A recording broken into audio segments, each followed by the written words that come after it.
നമസ്കാരം. സൂര്യദീപം അസ്ട്രോളജിയിലേക്ക് എല്ലാവർക്കും സ്വാഗതം. നമ്മൾ ഇന്നിവിടെ സംസാരിക്കുന്ന വിഷയം ഭരണി നക്ഷത്രത്തെ കുറിച്ചാണ്. ഭരണി നക്ഷത്രക്കാരുടെ 2026 വർഷം മെയ് മാസം 14 തീയതി മുതൽ 31 തീയതി വരെയുള്ള ജ്യോതിഷപരമായിട്ടുള്ള ഫലങ്ങളാണ് ഇവിടെ പറയുന്നത്. ഫലങ്ങളെക്കാൾ ഉപരി ഇവരെന്തൊക്കെ കാര്യങ്ങൾ ശ്രദ്ധിച്ച് മുന്നോട്ട് പോകണമെന്നും എന്തൊക്കെ ഭാഗ്യങ്ങൾ ഇവർക്ക് വരുന്നുണ്ടെന്നും ഒക്കെയാണ് നമ്മളിവിടെ വിശകലനം ചെയ്യുന്നത്. ഫലത്തിലേക്ക് കടക്കുന്നതിന് മുമ്പ് നമ്മളുടെ ചാനൽ ഇതുവരെ സബ്സ്ക്രൈബ് ചെയ്തില്ലെങ്കിൽ ഒന്ന് സബ്സ്ക്രൈബ് ചെയ്യുക. കൂടാതെ വീഡിയോകൾക്ക് ലൈക്ക് ചെയ്യാൻ മറക്കരുത്. അതോടൊപ്പം തന്നെ നമ്മളുടെ പൂജയിലുള്ള പ്രാർത്ഥനയിൽ നിങ്ങളെ ഉൾപ്പെടുത്തണമെന്നുണ്ടെങ്കിൽ നിങ്ങളുടെ പേര്, നക്ഷത്രം, ജന്മവർഷം, തീയതി എന്നിവ കമന്റ് ബോക്സിൽ രേഖപ്പെടുത്തുക. തീർച്ചയായിട്ടും പ്രാർത്ഥനയിൽ ഉൾപ്പെടുത്തുന്നതായിരിക്കും. പുതിയ തൊഴിലവസരങ്ങളൊക്കെ നിങ്ങൾക്ക് വന്നു ചേരുന്നതാണ് ഈ ഭരണി നക്ഷത്രക്കാർക്ക്. തൊഴിൽ മേഖലയില് സാമ്പത്തിക നേട്ടമൊക്കെ നിങ്ങൾക്ക് ഉണ്ടാക്കാൻ പറ്റുന്ന ഒരു സമയമാണ്. പ്രത്യുപകാരം ചെയ്യുവാൻ സാധിക്കുന്നതിനാല് കൃതാർത്ഥതയൊക്കെ ഉണ്ടാകുന്നതാണ്. ഭയഭക്തി ബഹുമാനത്തോടുകൂടി ചെയ്യുന്നതെല്ലാം നിങ്ങൾക്ക് വിജയിക്കുന്നതാണ്. പരീക്ഷകളിൽ പ്രതീക്ഷിച്ചതിലുപരി വിജയം നിങ്ങൾക്കുണ്ടാവുന്നതാണ്. ഗൗരവമുള്ള വിഷയങ്ങൾ തനതായ അർത്ഥതലത്തോടുകൂടി ലക്ഷ്യപ്രാപ്തിയിൽ എത്തിക്കുവാൻ നിങ്ങൾക്ക് സാധിക്കുന്നതാണ്. നിങ്ങളുടെ സ്വതസിദ്ധമായിട്ടുള്ള ശൈലി പലർക്കും അത് മാതൃകയാകുന്നതാണ്. അതിൽ നിങ്ങൾക്ക് ആശ്വാസവും ആത്മാഭിമാനവും ഒക്കെ തോന്നുന്ന ഒരു സമയമാണ്. വിവിധ സംരംഭങ്ങളിൽ പ്രവർത്തിക്കുവാനുള്ള അവസരം നിങ്ങൾക്ക് വന്നു ചേരും.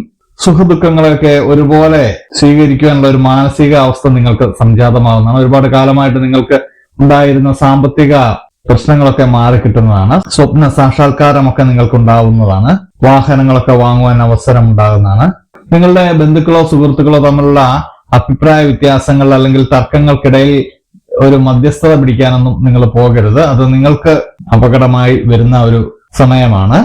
നിങ്ങൾക്ക് പുരോഗതിയില്ലാത്ത ഭവനം വിൽക്കുവാനായിട്ട് നിങ്ങൾ തീരുമാനിക്കുന്നതാണ്. മറ്റൊരു ഭവനം വാങ്ങുവാനുള്ള തീരുമാനം നിങ്ങൾ എടുക്കുന്നതാണ്. മറ്റുള്ളവരുടെ പണവും സ്വന്തം ആശയവും സമന്വയിപ്പിച്ച് ചെയ്യുന്ന പ്രവർത്തനങ്ങളൊക്കെ ലക്ഷ്യപ്രാപ്തിയിലെത്തുന്നതാണ്. നിങ്ങളുടെ ജീവിത നിലവാരം ഈ സമയത്ത് വർദ്ധിക്കുന്നതാണ്. വിദ്യാർത്ഥികളെ സംബന്ധിച്ച് വളരെ നല്ലൊരു സമയമാണ്. ഉപരിപഠനത്തിനൊക്കെ ചേരുവാൻ പറ്റിയൊരു സമയമാണ്. ആഗ്രഹങ്ങളും അഭിലാഷങ്ങളും എല്ലാം സഫലമാകുന്ന ഒരു സമയമാണ്. മഹത് വ്യക്തികളുടെ ആശയങ്ങളൊക്കെ നിങ്ങളുടെ ജീവിതത്തിൽ പകർത്തുവാനായിട്ട് നിങ്ങൾ തയ്യാറാവുന്നതാണ്. വിജ്ഞാനം ആർജിക്കുവാനായിട്ടും നിങ്ങൾക്ക് സാധിക്കുന്നതാണ്. നിങ്ങൾ പഠിച്ച വിഷയങ്ങള് മറ്റുള്ളവർക്ക് പകർന്നു കൊടുക്കാനുള്ള അവസരങ്ങളൊക്കെ നിങ്ങൾക്ക് വന്നു ചേരുന്നതാണ്. നിങ്ങളുടെ ഇതുവരെ ഉണ്ടായിരുന്ന ജീവിത രീതികളൊക്കെ മറിയുന്നതാണ്. സാമ്പത്തികപരമായിട്ട് ഒരുപാട് നേട്ടങ്ങൾ ഉണ്ടാകുന്നതാണ്. തൊഴിലില്ലാത്തവർക്കൊക്കെ തൊഴിൽ ലഭിക്കുന്ന ഒരു സമയം കൂടിയാണ്.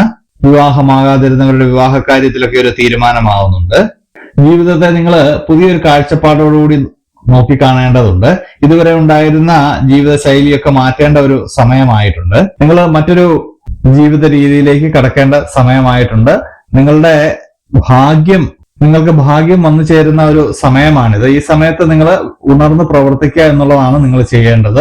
ഈ സമയത്ത് ശിവ ഭഗവാനെ പ്രാർത്ഥിക്കുകയും പൂജിക്കുകയും ചെയ്യുന്നത് വളരെ നല്ലൊരു കാര്യമാണ്.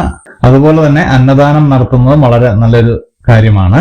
അന്നദാനം നൽകുമ്പോൾ അത് വേണ്ടപ്പെട്ട കൈകളിലാണ് എത്തുന്നതെന്നുള്ള ഒരു ഉറപ്പ് നിങ്ങൾ വരുത്തേണ്ടതാണ്.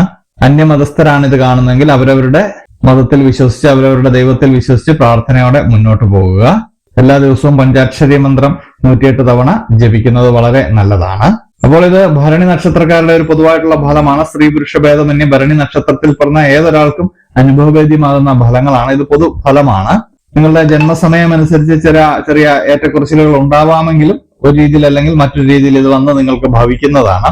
അപ്പോൾ ഇതുപോലെയുള്ള അറിവുകൾക്കും വിശേഷങ്ങൾക്കുമായിട്ട് നമ്മുടെ ചാനൽ സബ്സ്ക്രൈബ് ചെയ്യുക. ഇനിയും മറ്റൊരു വീഡിയോയുമായിട്ട് നമുക്ക് വീണ്ടും കാണാം. നന്ദി, നമസ്കാരം.